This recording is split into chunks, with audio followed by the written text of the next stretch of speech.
우리에게 주시는 하나님의 말씀 보시겠습니다.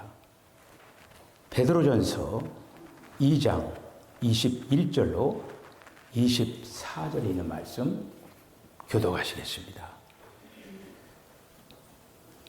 이를 위하여 너희가 부르심을 받았으니 그리스도도 너희를 위하여 고난을 받사 너희에게 본을 끼쳐 그 자취를 따라오게 하려 하셨느니라.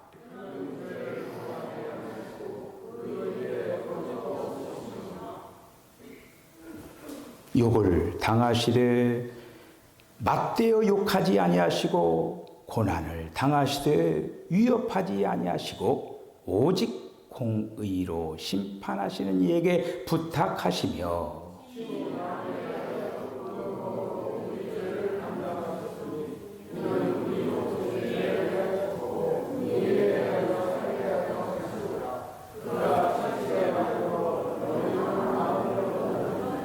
아멘.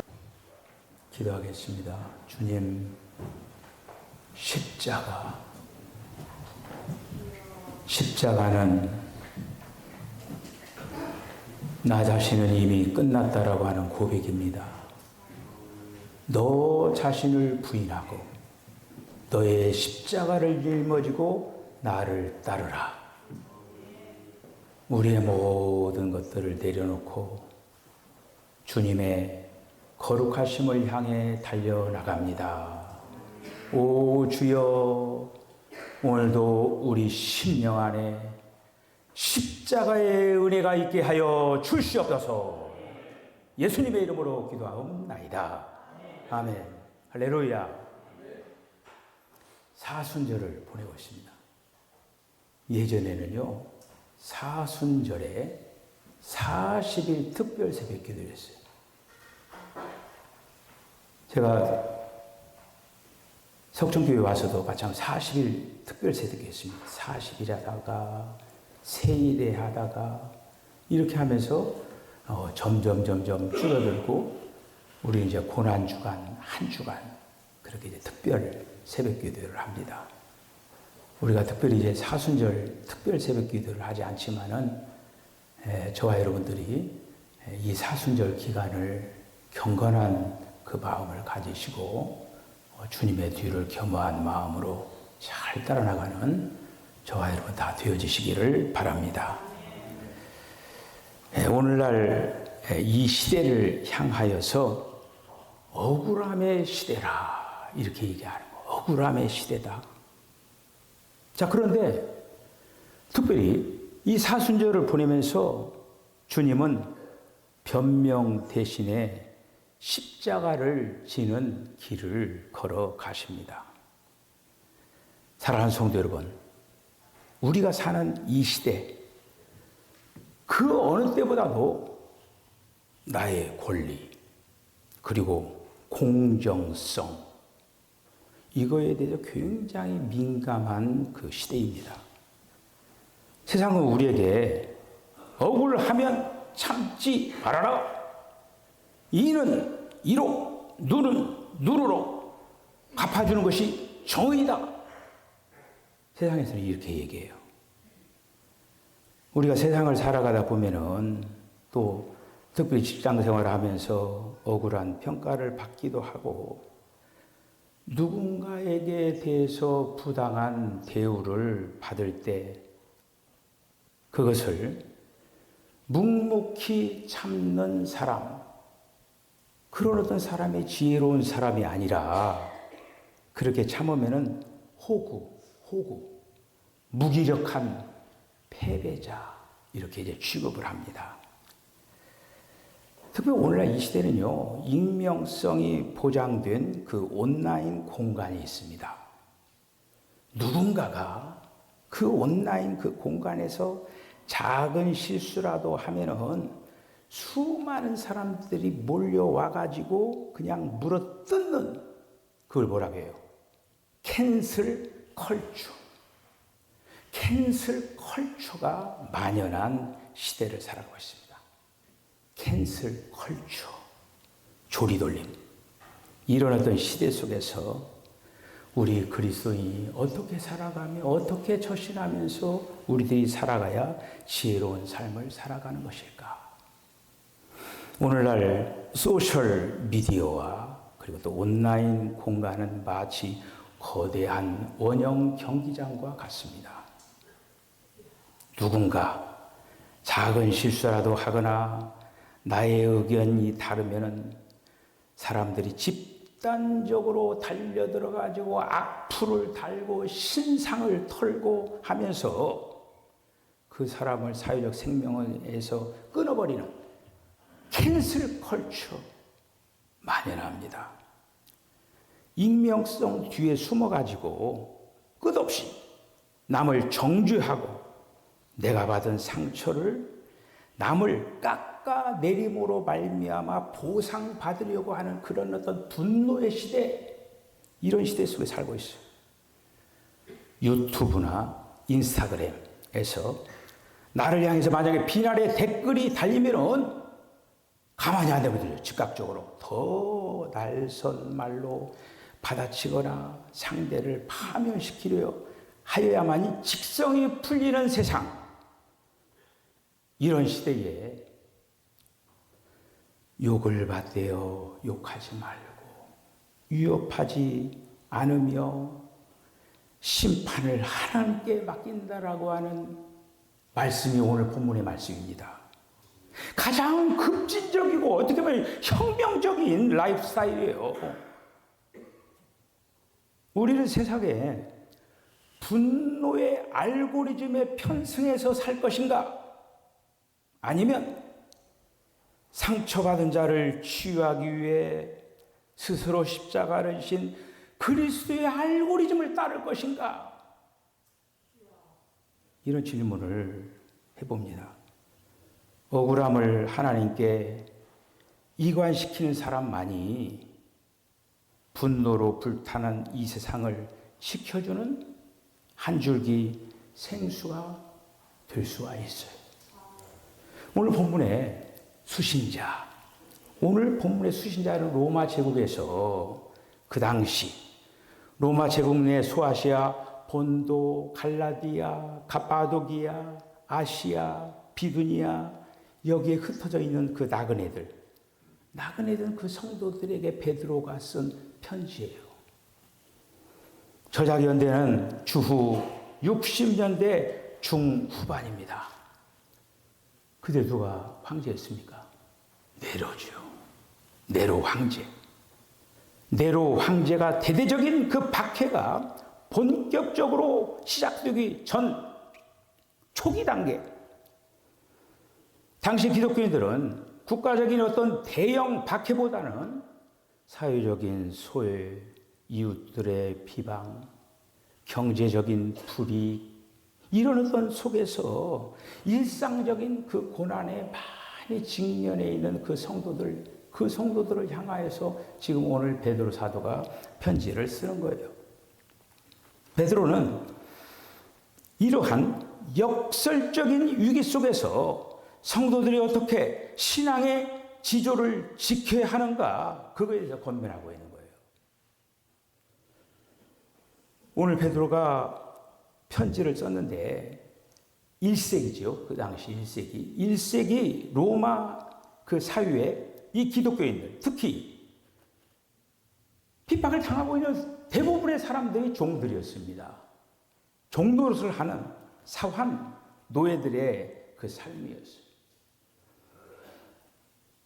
우리의 억울함, 오늘날 이 시대 살아가는 우리의 억울함과는 비교도 할 수 없는 그런 어떤 처절한 고통 속에 있는 사람들이었어요. 그들은 인격체가 아니었습니다. 동물이나 마찬가지예요. 사람이지만은 하나의 말하는 도구예요. 말하는 도구에 불과하고 주인이 기분 내키는 대로 채찍질을 해도 맞으면서 사회적으로 호소할 수 없는 그런 것이 단 한 번에도 없는 그런 어떤 시대 속에 살고 있었어요. 잠언이로는 피눈물을 흘리면서 그들을 향해서 베드로는 분노와 복수가 아닌 전혀 다른 길, 바로 십자가의 길을 제시하는 거예요. 십자가의 길. 예, 옛날 얘기죠. 과거 어느 시골 교회에서 있었던 이야기입니다. 교회 안팎의 굳은 일들을 묵묵히 도맡아서 하는 한 장로님이 시골 교회를 섬기고 있었어요. 그런데 어느 날 교회가 불미스러운 일이 생겼고 엉뚱하게도 그 장로님이 모든 누명을 쓰게 됐어요. 성도들에게 억울한 비난도 받고 손가락질도 받게 되었습니다. 세상의 이치로 보면은, 그리고 정당한 권리를 따진다고 하면은 당당하게 사실관계를 따지면서 자신의 결백함을 강력하게 주장해야 마땅했습니다. 사람들의 싸늘한 시선 속에서 장로님의 마음에는 왜 그 억울함과 분노가 솟구치지 않았겠습니까? 그런데 장로님은 자신을 비난하는 성도들에 대해서 맞대어 싸우거나 변명하지 않았어요. 조용히 예배당 구석 기도실에 엎드려가지고 묵묵히 기도에 눈물을 흘렸습니다. 시간이 갔어요. 먼 훗날 진짜 원인이 밝혀졌어요. 그 장로님에 대한 모든 오해가 풀렸어요. 그 장로님께 성도들이 찾아와가지고 왜 장로님 그때 왜 그렇게 했습니까? 변명도 좀 하고 법적으로 대응도 좀 하고 그렇게 하시지. 그때 장로님께서 온화한 미소를 지으면서 대답을 했어요. 십자가에서 내 모든 죄와 허물을 뒤집어 쓰시고 침묵하시는 주님을 생각하니까 차마 내 입술을 열어가지고 나를 변호할 수 없었습니다. 그 장로님이 이렇게 얘기했더라고요. 장로님의 이 완벽한 침묵, 십자가를 지는 사랑, 그것을 통해서 교회가 분열을 막아냈고 비난하는 성도들의 가슴에 깊은 회개와 진정한 하나됨을 불러일으켰다라고 하는 거예요. 사랑하는 성도 여러분, 우리의 억울함과 분노를 잠재우고 우리를 살려낸 것도 바로 이 위대한 사랑이에요. 이 위대한 사랑. 오늘 본문 말씀을 통해서 부당한 세상에서 우리가 따라가야 할 그리스도의 본, 그리스도의 본이 무엇인지 하나님의 말씀을 통해서 깊이 생각하면서 은혜 나누기를 원합니다. 첫 번째, 완벽한 글씨 본. 요즘 제가 그 히브리어 원어, 히라버 이렇게 좀 많이 사용하는데 제가 이제 목회 말년에 이 원어에 지금 눈 뜨고 있는 거예요. 참 미리 좀 눈 떴으면 참 좋았을 걸 하면서 막판에 주님께서 원어에 대해서 주님께서 눈을 뜨게 해서 요즘 성경을 더 깊이 바라볼 수가 있습니다. 완벽한 글씨본, 휴포그람모스라고 하는 말이에요. 휴포그람모스. 그리고 발자취라고 말하는 이크노스. 그러니까 완벽한 글씨본, 발자취를 따르라 라고 하는 거예요. 마태복음 16장 24절에 있는 말씀을 보면 이에 예수께서 제자들에게 이르시되 누구든지 나를 따라오려든 자기를 부인하고 자기 십자가를 지고 나를 따를 것이니라. 할렐루야! 우리 지금 주님의 길 따라가는 거예요. 맞죠? 예. 오늘 본문 21절에 있는 말씀은 이렇게 선포하고 있습니다. 이를 위하여 너희가 부르심을 받았으니 그리스도도 너희를 위하여 고난을 받으사 너희에게 본을 끼쳐 그 자취를 따라오게 하려 하셨느니라. 할렐루야. 주님이 본을 보인 거는 우리로 하여금 따라오게 하려고 했다라고 하는 거예요. 기독교는 고난을 면제받는 종교가 아닙니다. 애매하게 부당하게 고난을 받을 때 성경은 그것이 이상한 일이 아니라 오히려 우리를 향한 영광스러운 부르심이라고 하는 거예요. 예수님은 고난의 길을 걸어가면서 우리에게 따를 수 있는 명확한 기준을 남겨주셨습니다. 할렐루야. 그것이 뭐냐? 본. 제가 한문으로 저 본자 써놨잖아요. 본. 그게 뭐냐? 휴포그라모스라고 하는 말이에요. 이 단어는 고대 그리스에서, 그러니까 우리 그 초등학교 옛날에 학교 다니면서도 글씨를 배우면서 점점점점점 찍어가지고 거기 따라서 이게 글씨를 이게 썼잖아요. 고대 시대에 그게 있었어요. 고대 시대에, 고대 그리스에, 특별히 고대 그리스에서 아이들이 글씨를 배울 때 교사들이 얕은 그 점선으로 써준 글씨본, 체본. 그래서 어린아이는 선생님의 그 완벽한 글씨 위에다가 떨리는 손으로 자신의 글씨를 갖다가 따라가면서 글씨를 배운 거예요. 할렐루야. 그것은 율법적인 흉내나 단순한 도덕적인 모방을 뜻하는 것이 아닙니다. 영적인 거장들이었던 그 주석가들이 많아요. 근데 그 사람들이 이 한마디로 본, 이 본이라고 하는 말을 해석을 어떻게 했느냐면 이렇게 했습니다. 우리의 힘으로 예수님을 흉내내는 것이 아니라 우리 안에 들어오신 생명, 우리 안에 들어오신 생명이신 예수께서 우리의 삶을 통해서 당신의 삶을 재생산해내는 것, 우리로 하여금 주님을 다시 표현해가는 그런 삶을 위하여서 우리에게 본을 보이셨다고 하는 거예요. 이어서 베드로는 그 자취를 따라오게 하셨느니라. 자취라고 하는 말이 나와요. 자취는 헬라어로 이크노스라고 말해요. 이건 뭐냐면 마치 눈 덮인 험한 산을 오른다든지, 특별히 이제 저도 이제 GOP에서 근무했지만은 거기 이제 지뢰밭이 있어요. 아무 데나 걸어가면 죽어요. 그 지뢰밭을 걸어가는데 앞서서 가는 사람이 있어요. 선구자, 가이드. 선구자나 가이드가 남겨놓은 어떻게 보면 선명한 물리적인 발자국들이 있어요. 그 발자국을 따라가는 거예요. 그 물리적인 흔적, 발자국, 그 발자국이 뭐냐? 이크노스. 주님이 걸어가신 그 발자국을 따라가는 거예요. 발자국은 막연한 방향성이 아닙니다.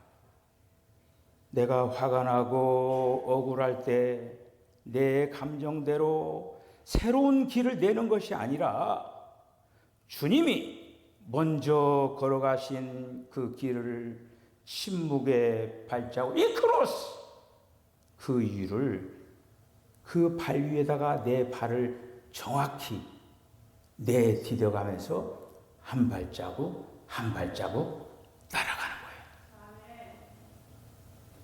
한국교회에 위대한 순교자인 손양한 목사님이 계십니다.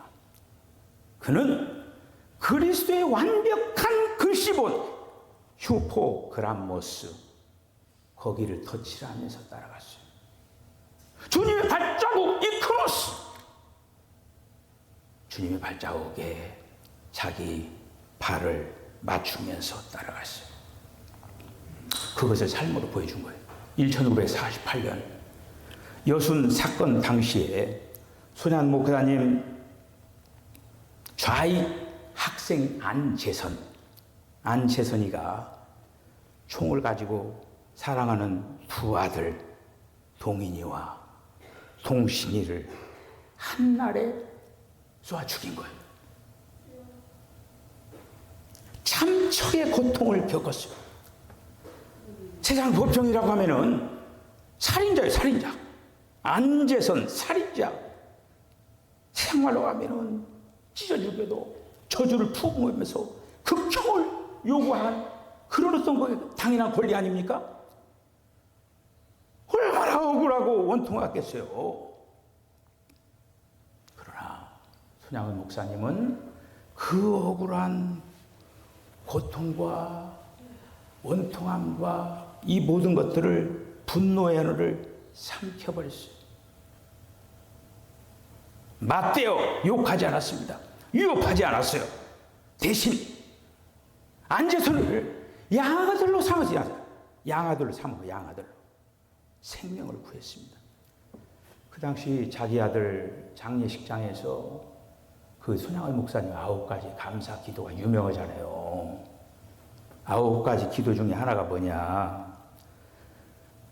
나의 사랑하는 두 아들을 총살한 원수를 회개시켜 내 아들로 삼고자 하는 사랑하는 마음을 주신 하나님께 감사합니다. 목사님은 내 자식이 흘린 피에 복수하는 대신에 나를 위해서 피 흘리신 예수 그리스도의 본을 따라서 자신의 찢어진 상처, 자신의 찢어진 상처를 치유하는 도구로 오히려 승화시켰다라고 하는 거예요. 오늘 우리에게 주님은 내 발자국을 따라오라고 초청하고 계십니다.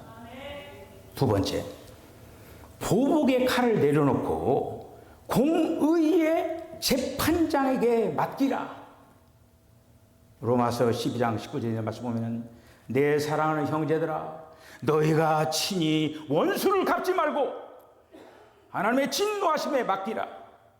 우리가 부당한 일을 당할 때 본능적으로 제일 먼저 드는 생각이 뭐냐? 나를 아프게 한 사람에 대해서 갚아준다. 너는 나를 하나로 했지만 나는 너를 열로 해서 갚으리라. 이게 세상 사람들이 복수하는 마음이에요. 복수, 원망이라고 하는 그런 어떤 감정의 늪에 빠지기 너무나도 쉽습니다. 오늘 본문 23절에 그리스도의 위대한 침묵이 증언하고 있는 거예요. 욕을 당하시되 맞대어 욕하지 아니하시고 고난을 당하시도 위협하지 아니하시고 오직 공의로 심판하신 이에게 부탁하시며. 사랑하는 성도 여러분, 이 구절은 현대인들에게 너무나 참으로 무기력하게 들릴 수가 있어요. 왜 나만 참아야 되느냐? 왜 우리 기독교인만 참아야 되느냐? 내가 잘못한 것도 없는데 왜 자꾸 참으라고 하느냐? 우린 참 듣기 어려운 얘기예요. 항변하고 싶은 얘기 아닙니까? 그러나 잠시 눈을 감고 1세기 예루살렘 빌라도들의 골고다 언덕을 한번 여러분들 떠오르시길 바랍니다. 공기를 가르는 채촉수로가 귓가를 때리면서 침을 뱉는 그 군중들의 그 조롱이 쏟아지는 그 자리, 내가 하나님의 아들이라고 하면 내려놔라 하면서 욕설을 퍼오면서 사방에서 조롱하는 그 현장, 침묵이 흐르고 있다라고 합니다. 입에 발린 변명도 하늘의 군대를 불러 내리겠다라고 위협하지도 않았어요. 오직 자신을 못 박는 자들을 바라보면서 긍휼의 눈으로 저들을 바라봤어요. 이 침묵, 힘이 없거나 무능력해서 나온 그러나도 수동적인 회피가 아니에요.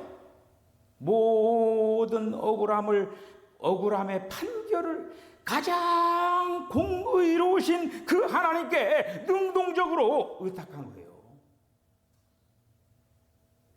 가능한 완전한 평안이었습니다. 그래서 24절 상반절에 보면은 친히 나무에 달려 그 몸으로 우리의 죄를 담당하셨으니, 제가 좋아하는 담당해 놨습니다. 담당시키셨어요. 담당하시다. 아나페로. 구약시대의 제사장이 제물을 밑에서부터 제단 위로 이렇게 올려 바칠 때 사용되는 단어가 아나페로예요. 아나페로. 예수님은 우리의 모든 죄책과 인간의 추악함과 이 모든 것들을 주님의 어깨에 걸머지신 거예요. 그 초대교회 시절에 주후 2세기 초에 안디옥 감독이 있었습니다. 그 사람 누구냐면 이그나티우스예요. 그 이그나티우스가 로마에 그 압송되면서 맹수들에게 던져지는 그런 어떤 순교를 앞두고 있었어요. 당시 로마 시민들은 원형 경기장이라고 하는 게 있어요. 여러분들 원형 경기장이 있어요. 원형 경기장에 그 기독교인들을 거기다 놓고 그 맹수들을 풀어놓고 그 맹수들로 하여금 한마디로 뜯어먹고 잡아먹고 죽이게 하는 그런 잔혹한 처형들을 관중석에 앉아가지고 즐기는 그러한 시절이 있었다고 하는 거예요. 억울하게 죽어가는 그런 이들을 보면서 그들은 웃으면서 즐기고 있었어요. 그렇게. 이그나티우스가 마지막 이제 처참하게 자기가 이제 그 동물들한테 맹수를 찢겨 죽어야 될 그런 어떤 형편 앞에서 성도들에게 편지를 썼어요. 뭐라고 썼느냐? 마지막 편지를 이렇게 썼습니다. 그들이 분노할 때 우리는 온유합시다. 그들이 허풍을 떨 때 우리는 겸손합시다. 그들이 욕설을 퍼부을 때 우리는 그들을 위해 기도합시다. 우리는 행위로서 그들의 진정한 형제임을 보여줍시다. 기독교가 로마 제국을 무너뜨린 힘이 아니라 바로 그 고난 속에서 위협하지 않고 심판을 하나님께 맡긴 십자가의 능력. 우리가 내 손에 쥔 그 분노의 칼을 하나님께 이관시켜야 돼요.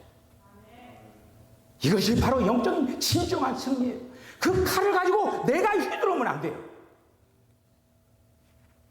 세 번째, 나를 치유하는 거룩한 피멍, 십자가의 상흔을 바라봐야 돼요.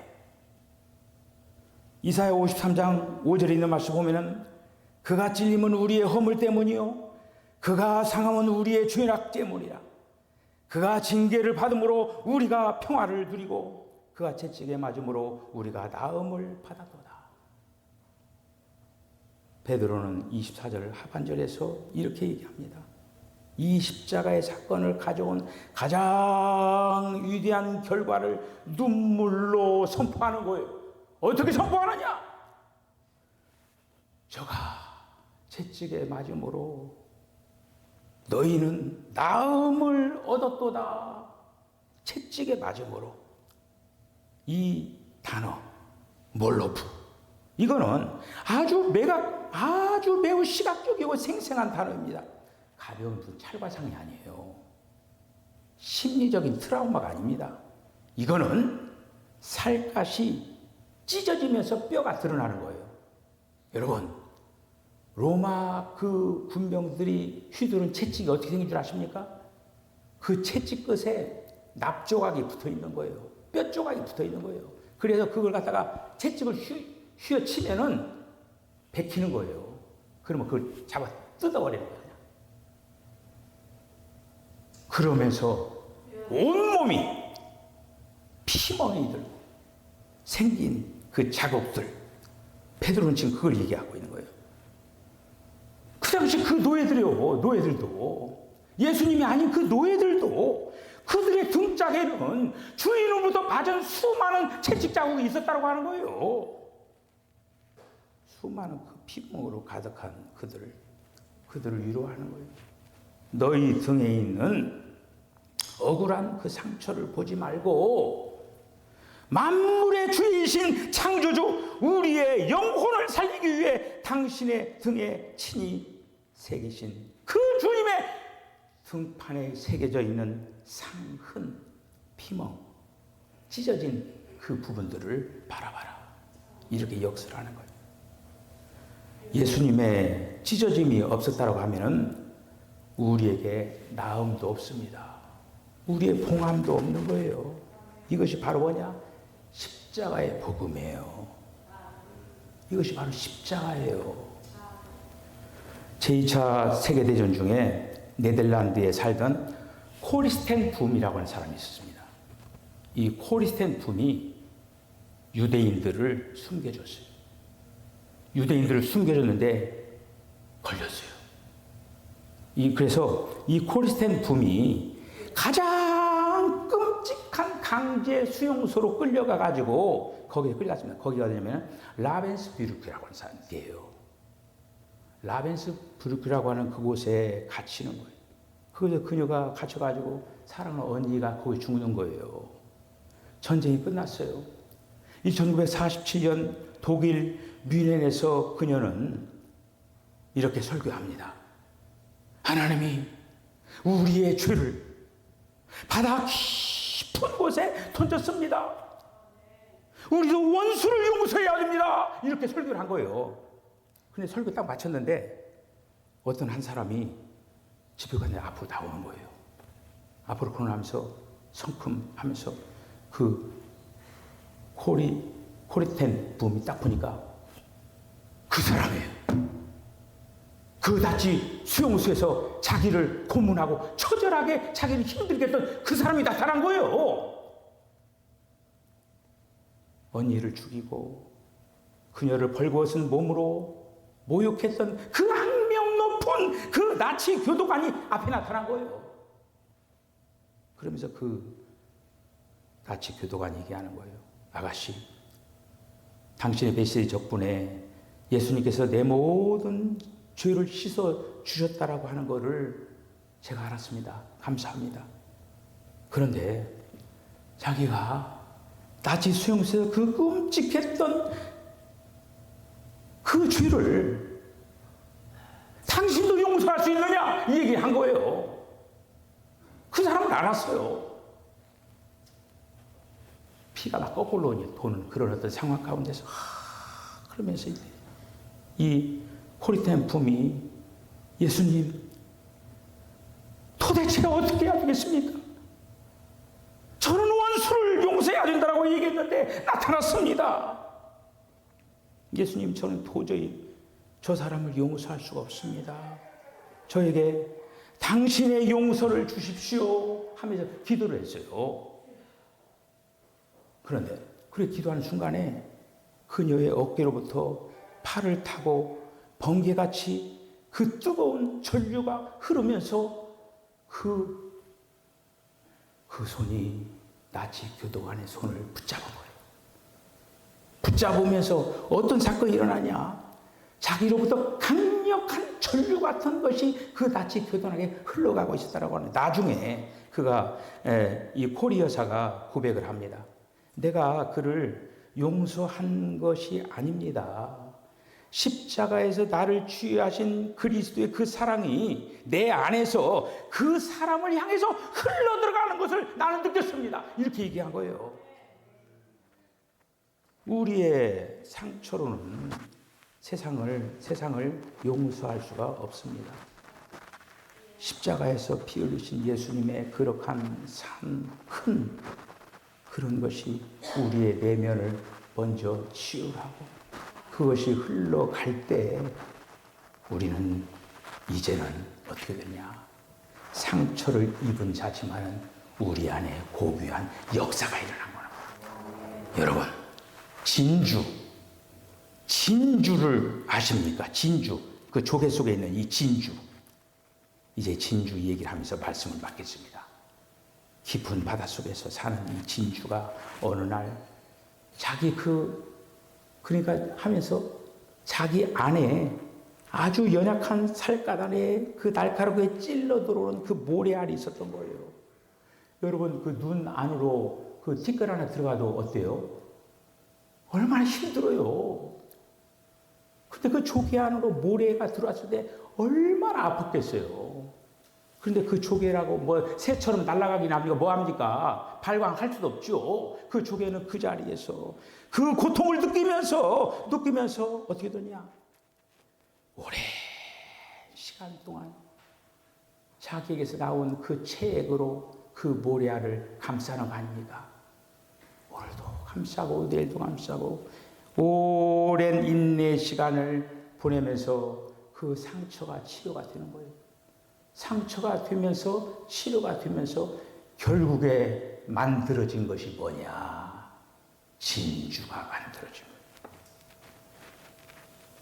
우리의 인생에도 예고 없이 부당함이나 억울함이라고 하는 이런 날카로운 모래알들이 들어올 때가 있습니다.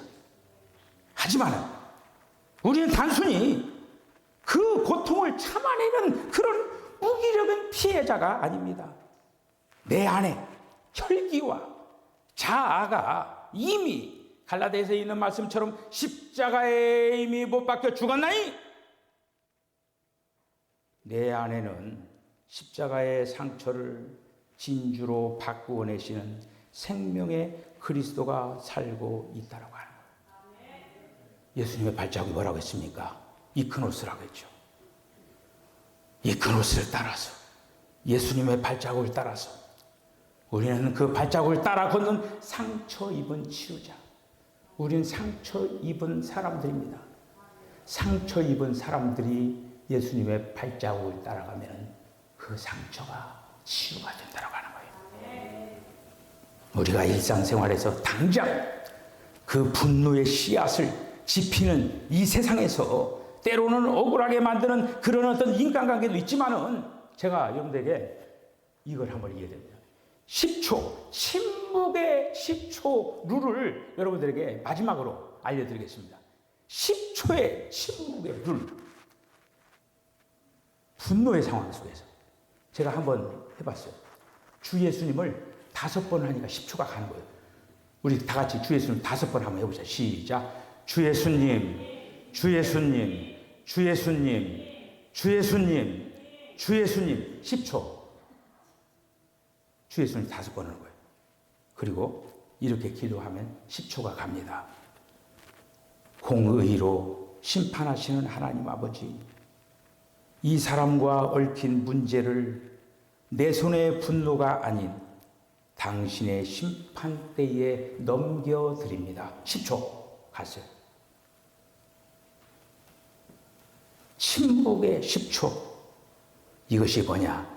세상을 정복하는 십자가의 능력입니다. 할렐루야! 여러분이 이 땅에서 삶을 살아가면서 부당한 눈물이 십자가의 보혈과 만날 때 여러분의 삶은 수많은 사람들을 살리고 위로하면서 가장 찬란한 진주로 빛날 줄로 믿습니다.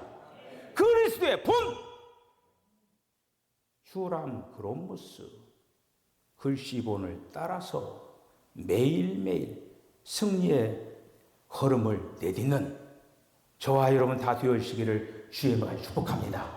기도하겠습니다. 주님이 보여주신 본을 따라가게 하여 주시옵소서. 예수님의 이름으로 기도하옵나이다. 아멘. 이름으로 주님 예수 그리스도의 거룩하신 은혜와 하나님 아버지의 극진하신 사랑과 성령의 감동 감화 교통하심, 이 사순절에 주님이 보여주신 본을 따라 아름다운 삶을 살아내기로 결단하는 우리 사랑하는 성도들의 심령과 가정과 기업과 저들의 삶 가운데 지금으로부터 영원까지 함께 하시기를 간절히 축원하옵나이다. 아멘.